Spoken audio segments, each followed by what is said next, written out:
Tout démarre fin 83 où Pierre Lescure, que je connais pour avoir fait Les Enfants du Rock sur ce qui s'appelait à l'époque Antenne 2, vient me trouver, me dit « Tiens, toi qui es éditeur de bouquins, tu sais structurer, tu sais mettre en page et tout ça, si ça t'amuse, on lance une télé, c'est un gros chantier, il y a tout à faire, il n'y a pas de thunes. » C'est à quoi je lui dis « Pierre, je te rappelle que je n'ai pas la télévision, je n'ai toujours pas la télévision. » Il me dit « C'est précisément pour ça que je suis venu te chercher. » Donc je suis éditeur, je suis aussi, je fais des numéros 0 dans la presse, j'ai refait Télérama, Le Point, tous les journaux de bande dessinée, Métal Hurlant à suivre, et donc je sais structurer, hiérarchiser, informer, donner des éléments qui permettent de s'y retrouver. Expérience qu'on avait fait avec Les Enfants du Rock, c'est-à-dire on avait découpé l'émission en chapitres. Chapitre 1, chapitre 2, il y avait ce qu'on appelait au début un générique début. Hein. Donc il faut tout faire, il faut tout restructurer. Ce qui est formidable, c'est qu'il n'y a pas de budget, donc il faut y croire. Il n'y a pas de lieu, il n'y a pas d'espace, et c'est une première mondiale, c'est-à-dire il faut tout faire, et pas sellement des génériques. Des plateaux, des couleurs de plateau, mais aussi bien le stylisme que tout ce qui est la chose imprimée, les programmes. Canal+, c'est un truc pour abonnés, donc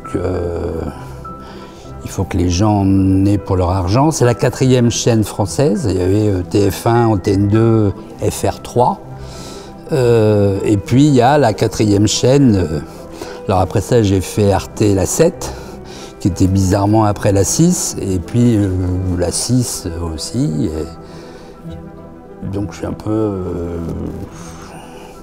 je structure ça comme un livre. Le truc du début, c'est la couverture du livre. Le sommaire, c'est la présentation.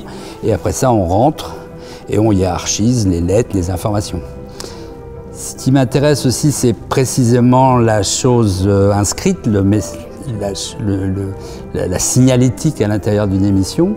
Je ne suis pas très anecdotique. J'ironise auprès de mes camarades, mais je ne mets pas du sens dans mes images. Souvent, il n'y en a pas besoin, il n'y en a pas, tout simplement. Et plutôt que, pour évoquer le cinéma, plutôt que d'aller chercher des spots hollywoodiens dans le ciel avec des fanfares à n'en plus finir, il suffit d'écrire CINEMA et on sait que dans les secondes qui vont suivre, il y aura un film. Et tout est comme ça, et puis des mecs en short qui courent après le ballon, football, sport. Donc déjà, il y a cette envie d'inscrire, d'écrire. Et puis ça tombe bien, comme il n'y a pas de pognon, ça coûte moins cher d'écrire ou de dessiner plutôt des lettres SPORT, plutôt que d'aller faire un tournage sur un terrain. Voilà, donc c'est un énorme chantier, ça dure 4-5 mois. Pareil, on a accès à des régies, on va à des régies à Londres, dans les régies de la BBC. Alors on travaille de nuit, parce que ça coûte moins cher, et surtout il y a un énorme chantier à faire. J'ai pas aussi fait que des choses bien, j'ai fait des grosses merdes pour Drucker, genre Star 90 et autres. Donc je sais quand même, je manipule bien l'outil. Pour la petite histoire, le budget de Star 90, Champs-Élysées pour Drucker, c'est le budget, c'est plus que le budget pour faire tous les génériques de Canal, où il y en a quand même une centaine à faire, pour les grands, les petits, les enfants. Et puis toute la structure, toute la signalétique, encore une fois des catalogues, et puis tant qu'on y est, on va faire une sorte de graphisme, design global, et on va...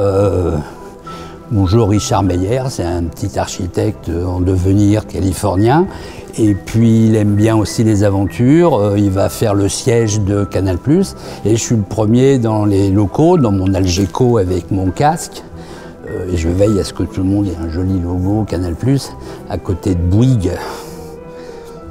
c'était pas mal. Et puis pour la signalétique dans les couloirs, dans les portes, dans les parkings.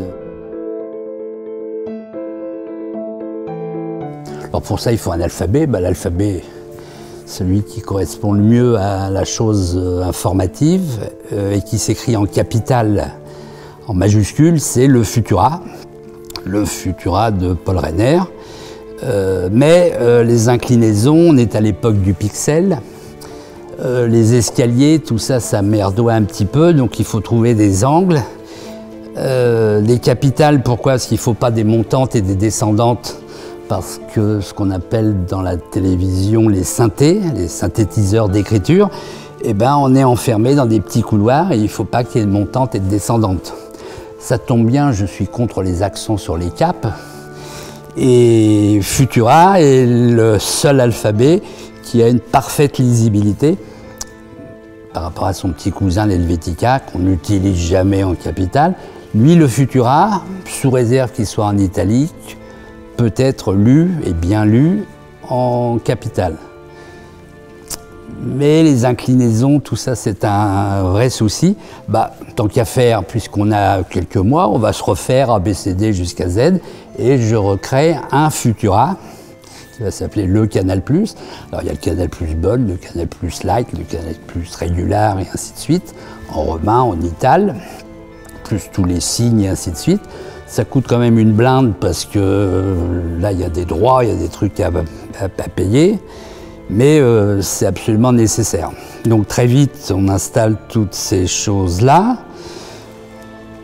Il y a un premier petit combat interne parce que le mot déposé s'appelait Canal+ PLUS. Donc il a fallu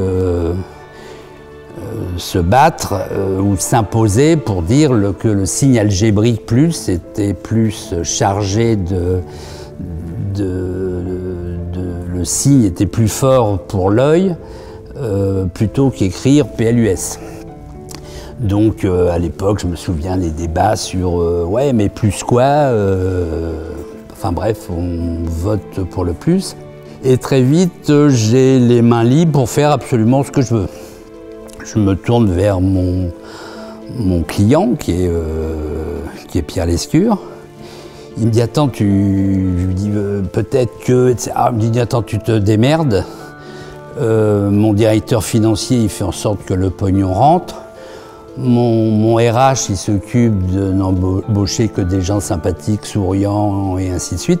Toi, ton problème, c'est de régler tout ça, démerde-toi. Donc, ce qui est formidable, puisque formidable et en même temps angoissant, parce que je ne travaille que pour moi-même. Ma petite équipe, au début, on n'est que 3 ou 4.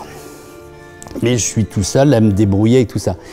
Et donc on dresse des lignes, des listes à n'en plus finir sur tout ce qu'on doit faire, tout ce qu'on peut imaginer. Parallèlement à ça, il y a des petits producteurs en interne, tout est en interne, qui commencent à concevoir ce que pourrait être une émission de variété à l'intérieur de la chaîne, ce que pourrait être les émissions de météo, les émissions d'information. Donc tout ça se monte et tout ça de façon assez conviviale. J'ai même des souvenirs de tables très fournies en bouteilles et en gobelets. Et il faut produire. Et donc ça, c'est une phase formidable. À Londres, encore une fois pour des raisons économiques.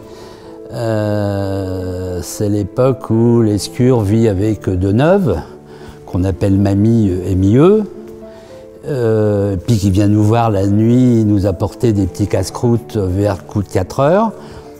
Et puis dans la journée, on traînasse dans Londres, on va au cinéma, on va voir Paris, Texas.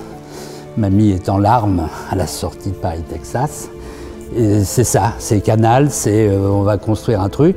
On n'a pas de compte à rendre, faut que le pognon rentre, il faut que les abonnés s'inscrivent. Au début, il n'y en a pas beaucoup. Puis chacun dans son domaine, dans son métier, fait ce qu'il a à faire sans rendre compte au service d'à côté.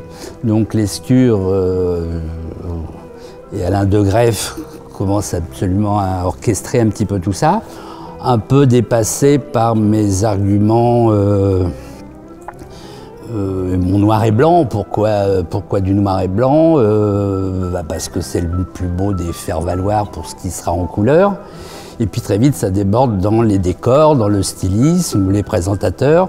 Je leur explique pourquoi, pour faire valoir un invité, on va s'habiller plutôt dans les noirs, blancs, gris, pour mettre en valeur le clown, plutôt que de se pointer avec des vestes colorées qui vont perturber l'ensemble de l'image.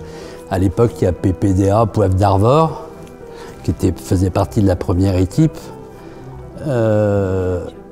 qui venait avec sa veste en tweed, avec son portefeuille, ses stylos, etc. Et donc, sur le premier plateau, les premiers numéros 0, j'ai dit « Qu'est-ce que tu viens nous faire chier avec ta grosse veste couleur bouse, alors que tu as vu, tout est dans les blancs, dans les noirs, etc. » Et je lui fais comprendre que... il dit « je suis habillé comme ça ce matin, puis je viens faire mon travail. » Ah, mais je dis, tu vois, les garçons qui font le chantier à côté, ils ont des combinaisons adaptées au boulot. Donc, c'était quand même le Poivre d'Arvor il y a 30 ans, mais il était quand même assez Poivre d'Arvoresque. Et puis on lui fait comprendre, j'ai à l'escure, j'ai du mal à lui faire virer sa veste et ses cravates en flanelle. Et donc on lui fait comprendre qu'il faut que son costume, c'est plus un costume, c'est une tache de couleur à l'intérieur d'un décor qui va être éclairé, qui va être mis en scène, etc. Ok, roule ma poule, et puis c'est comme ça que les choses se créent. L'expérience a duré 25 ans, puis après sur 11 pays, dans une multitude de langues. Donc ça, j'ai mon côté prof qui reprend le dessus. Donc j'organise des sortes de petits séminaires, de petits groupes. Et on fait comme à l'école. Je suis avec mon adjoint, avec Marc Lescob. On a les élèves de tous les pays. On ne parle pas toutes les langues. Mais enfin, le langage du graphisme est international. Et on fait des exercices. Et tout le monde est en noir et blanc. S'installent les génériques, qui sont eux très colorés, sont des jeux aléatoires de carrés. Faut savoir que dans l'identité de télé comme celle-ci, où tout est fait, tout sort du même studio, tout sort de la même machine, la chose la plus importante, c'est l'identification. Et le pire ennemi, c'est la mémorisation. C'est pour ça que tous ces systèmes aléatoires de briques, de couleurs, ce ne sont jamais deux fois la même, ou même la façon d'écrire CINEMA est jamais écrit tout à fait de la même façon, et il y a des jeux de lettres de façon à ce qu'on ne puisse pas mémoriser. L'effet de mémorisation, c'est l'effet tube de l'été. Une fois qu'on l'a entendu tout le mois d'août, en septembre, on ne veut plus le...